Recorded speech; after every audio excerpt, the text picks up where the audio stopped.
I'm sure most of you are aware of the recent television special that claimed to give an honest, candid, and revealing look into the private life of one of the world's most successful and controversial celebrities, Michael Jackson. The revelations were explosive. The ratings were enormous. But Michael has claimed that what TV journalist Martin Bashir presented was a twisted and edited construction of scandal and innuendo, not a true representation of the interviews that actually took place. In the next 2 hours, we're going to give you an opportunity unprecedented in the history of television. We're going to show you footage that was never intended to be broadcast.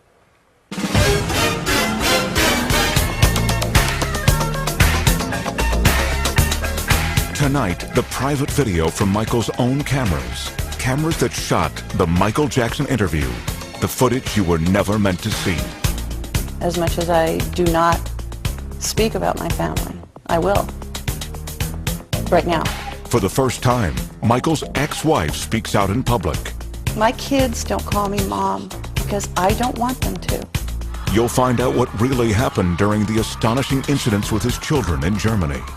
And I've seen better. People that flip their kids up in the air, do somersaults and catch them. To be honest with you, I think wait another 4 or 5 years, the kids will come in front of a camera and they will defend their daddy. You'll hear about Michael's childhood. One of the things I can see this man tried to do, he tried to pin something on me where I was real brutal. You'll find out how Michael really feels about his father. He doesn't know this, but I walk in the room and his presence will be there and I'll faint. You'll hear about Michael's surgery that the other special didn't mention. The whole top of his head caught fire right in front of my eyes. You'll hear the truth behind Michael's children and their disguises. Michael's very proud of his children. I'm the one who's terrified. You'll go behind the rumors of the Neverland Ranch. Never do that. I would slit my wrist if I were hurt. And find out how those rumors have driven a family from their home. Gavin called me. He was crying on the phone. He went in a gas station. The kid in gas station, they start kidding. Oh, you are the kid doing this with Michael. You slept in Michael. They ruined this kid's life. You'll hear from the people closest to Michael. I've heard someone say on the television that no one should be allowed behind those gates at Neverland, especially the children. They don't even know what they're talking about. Plus, a surprise revelation from the man behind the Michael Jackson interviews. There'll be a lot of controversy about this. This is tabloid stuff. Well, you're beyond this. I know. You're a respected journalist. All tonight on the Michael Jackson interview.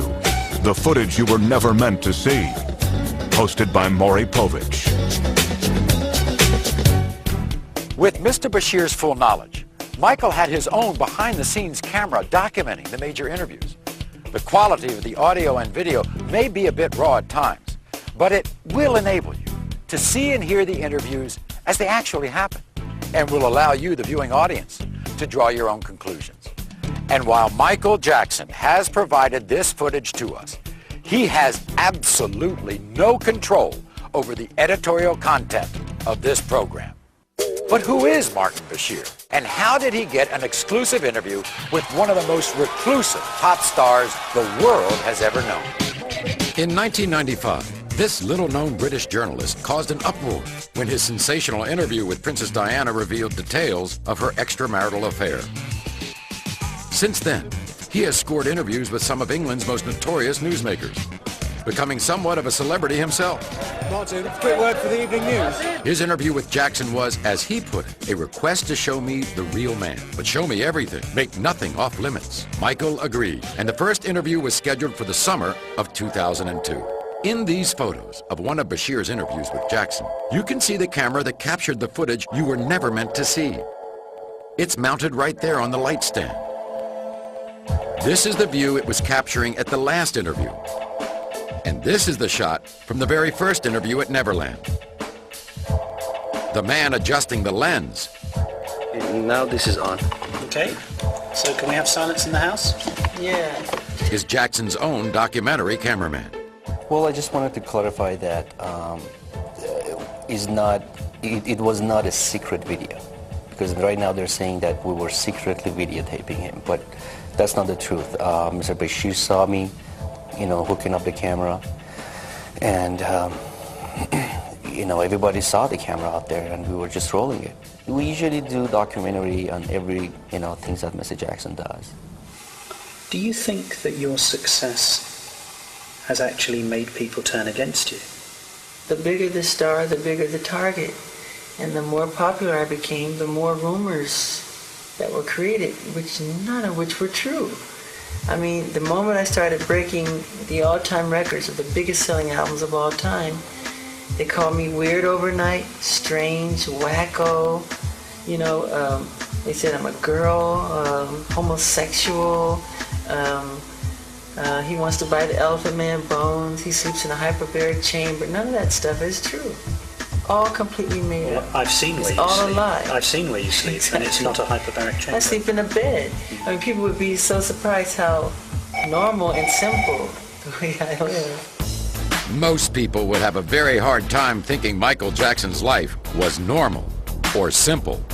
Maybe it's that ranch north of Santa Barbara, California, the 3,000 acres he calls Neverland.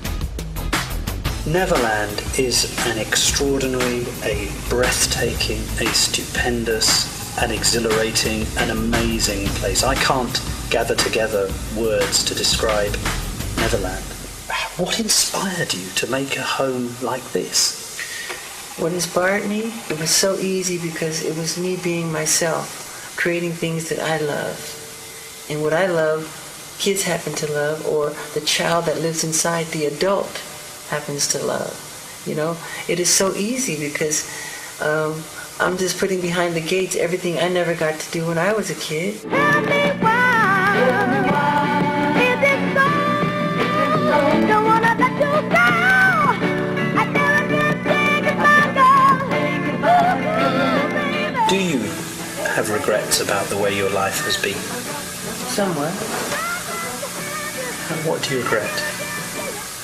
When I was really little, when 11 and 12, I was under contract with Motown, and I would have to go to the recording studio. I had to go and make these albums because the summer tour was right around the corner, and right across the street from the recording studio was a ballpark, and I could hear the kids, you know, the roar of the crowd and playing and catching ball and having fun and playing tennis. And some of those times I so passionately wanted to just go over there and just play a little bit and not go to the recording studio and sing. Just to, you know, have some fun with the kids. And I couldn't.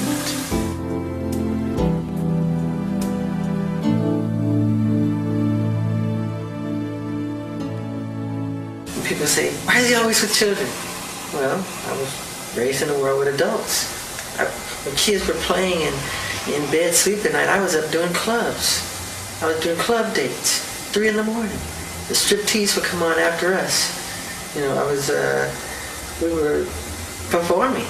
And we didn't have friends. My brothers were like my friends, but we worked. There was no Christmas. There were no birthdays, and we were very strict Jehovah's Witnesses. So I'm compensating. Nature makes sure that I compensated for the lost. So when you come behind my gates, you'll see amusement park, you'll see animals, you'll see everything I never got to do. There's candy everywhere. It's fun. While Bashir and his crew were here at Neverland, they got to witness what has become an almost weekly experience. Busloads of children, some from the inner city, some orphaned, some terminally ill, but all of them escaping their reality to spend a day at Michael Jackson's creation.